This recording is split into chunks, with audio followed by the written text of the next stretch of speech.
This is a story of unimaginable wealth. Elon Musk is now a trillionaire. But the story is about more than one person's enormous fortune. It's about how markets reward capital, how our tax system treats it, and how much power can accumulate at the very top. I give SpaceX less than a 10% chance of succeeding at all, to be clear.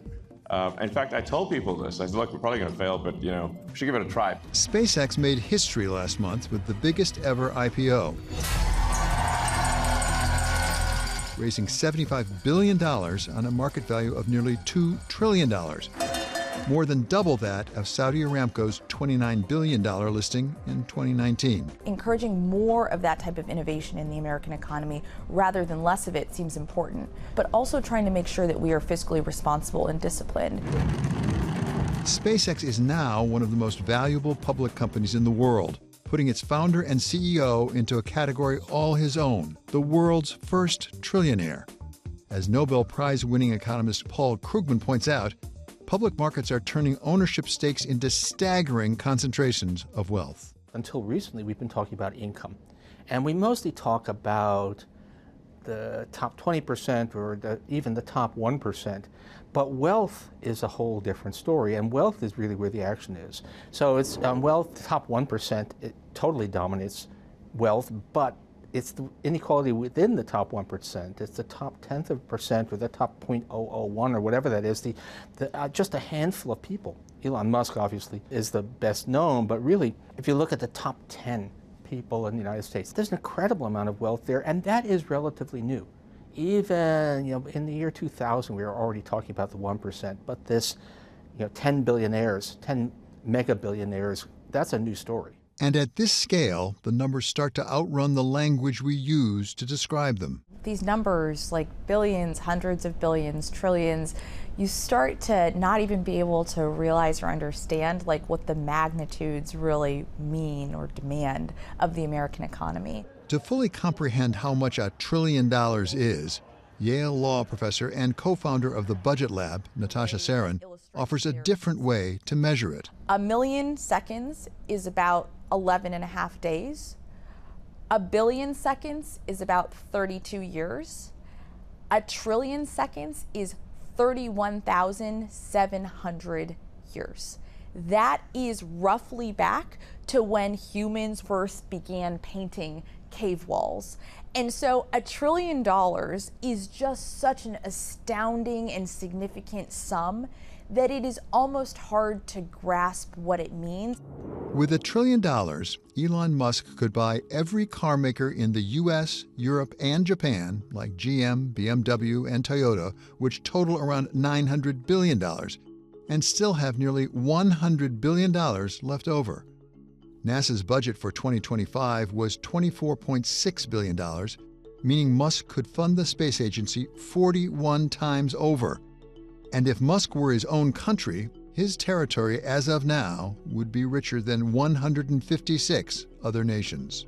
He sits at number 1 on Bloomberg's Billionaire Index, followed by former Google CEO Larry Page with $314 billion, 1/3 of Musk's net worth.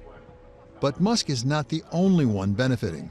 SpaceX's IPO has created thousands of new millionaires inside the company.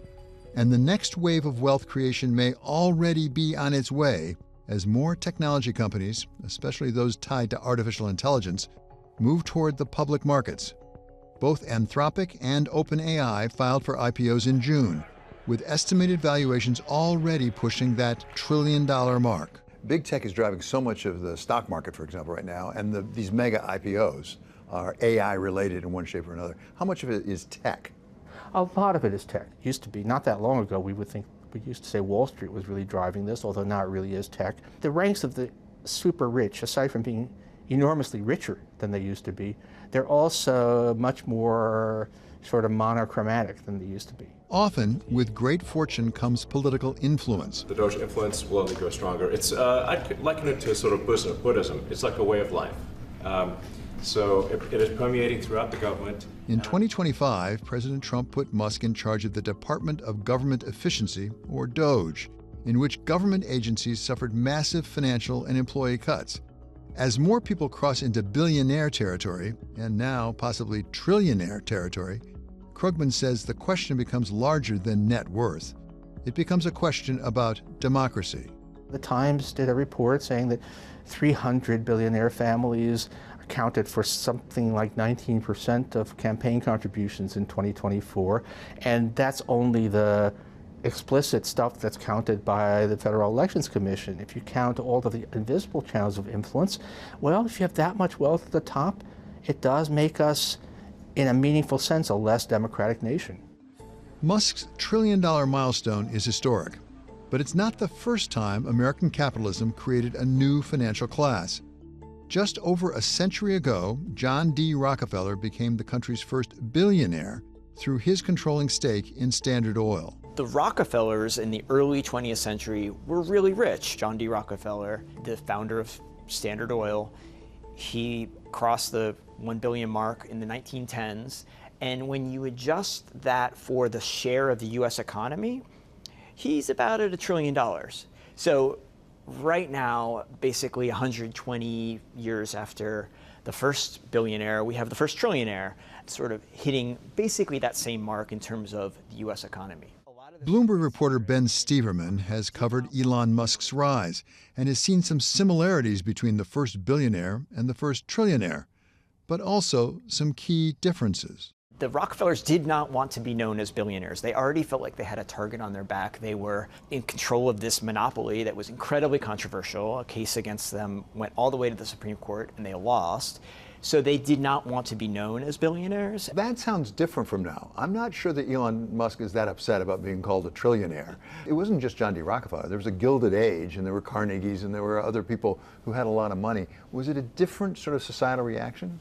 Yeah, I think there was the Gilded Age in the late 19th century and early 20th century, but the progressive era was coming in, and that level of wealth just became incredibly controversial. That level of power in society became very controversial. It was in the time of the Rockefellers, Carnegies, and Vanderbilts that the 16th Amendment was ratified, giving Congress the power to tax incomes from whatever source derived, laying the foundation for our modern income tax system. But today's large fortunes are not built mainly from income. They are built through ownership stakes, stock appreciation, and capital gains. There was no conception of a trillionaire then. Yeah. Was this system set up for trillionaires? You can kind of trace its roots back to concerns about inequality and the first Gilded Age. You know, concerns that there was wealth that was being concentrated in these American oligarchs that we didn't actually have a good handle on how to tax because of the restrictions with respect to the ability to tax income and issues dealing with apportionment that dated back to the Civil War. But it was exactly in response to the needs of the fisc to finance itself and concerns about inequality and its rapid growth in society. And so, in some sense, you're kind of seeing the same movie play again, except it turns out that the income tax doesn't seem exceptionally well situated to be able to tackle the nature of inequality in this country, because the income tax is a tool that's leaving out of its tax base something like 40% of the wealth of those at the very top. And so a bit I have wondered whether one way to understand the sort of ideas that are being put forth with respect to things like wealth taxation or mark-to-market taxation of capital gains, whether this is the new income tax movement in some sense in this country. The tax system, though, actually has a disincentive to freeing up capital, does it not? Because if you're only going to have to pay on returns, and when you sell the asset or otherwise transfer the asset, then you just tend to sit on the asset and it's not freed up. If you look at the way the system is structured, it is structured such that there is a huge incentive for Elon Musk to transfer his ownership stake in Tesla and SpaceX and X to his heirs rather than to transfer it potentially during his lifetime. Taxes on wealth or on capital income are a real way to curb this. You have corporations paying almost no tax or no tax, passing their profits on to one way or another to people who own stock, who then pay little or no tax. So we really have exacerbated this inequality. It's because so much wealth is generated by appreciated capital rather than high incomes that California is now considering the Billionaire Tax Act, which would impose a one-time levy on residents worth over $1 billion. But unlike during the first Gilded Age, Americans in recent years have had a more nuanced view of the ultra-wealthy getting even richer. You don't see a lot of anger, actually, in the polling at billionaires until fairly recently. So that indicates to me that the average American actually kind of wants to be rich themselves.